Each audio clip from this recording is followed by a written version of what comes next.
இயேசு கிறிஸ்துவில் பிரியமான சகோதர சகோதரிகளுக்கு வணக்கம். நாளை நடைபெறவுள்ள சிவாஜி நகர் மாதா திருவிழாவுக்கு உங்கள் அனைவரையும் அன்போடு வரவேற்கிறோம்.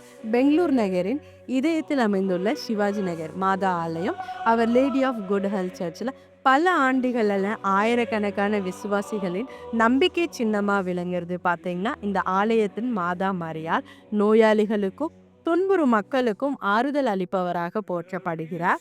இங்க நடைபெறும் திருப்பலிகள் பல மொழிகள்ல நடைபெறுறது விசேஷமா தமிழ், கன்னடம், ஆங்கிலம் என அனைவருக்கும் புரியும் விதமாக வழிபாடுகள் நடைபெறுகின்றன.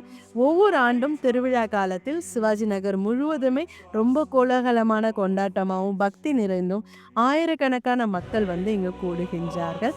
மாலை நேரத்துல பார்த்தீங்கன்னா மாதாவோட மெழுகுவர்த்தி பவனி, பாடல்கள், ஒலி, ஜெபங்கள் அப்படின்னு சொல்லிட்டு இங்க சிறப்பா நடைபெறுது.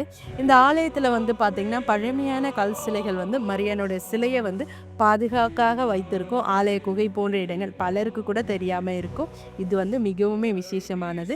பல விசுவாசிகள் தங்கள் வேண்டுதல்களை நிறைவேறிய பின் மாதாவுக்கு நன்றி செலுத்தும் விதமாக தங்கம், வெள்ளி அங்கிகள் கூட அர்ப்பணிக்கின்றாங்க.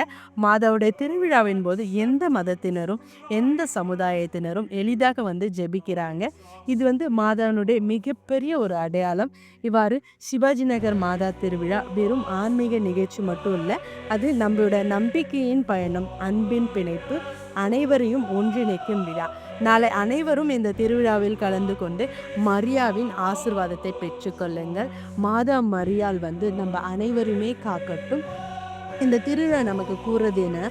அன்னை மரியாள் அனைவரையுமே அன்புடன் ஏற்றுக்கிறாரு. எந்த மதமோ எந்த சமுதாயத்தை சேர்ந்தவங்களா இருந்தாலும் மாதாவில் திருவிழாவில் பங்கேற்று அவருடைய ஆசீர்வாதத்தை பெற்றுக்கொள்ளலாம். அன்பான நண்பர்களே, மாதா திருவிழா நம்ம அன்பிலும் ஒற்றுமையிலும் நம்பிக்கையிலும் வளர்க்கிறது.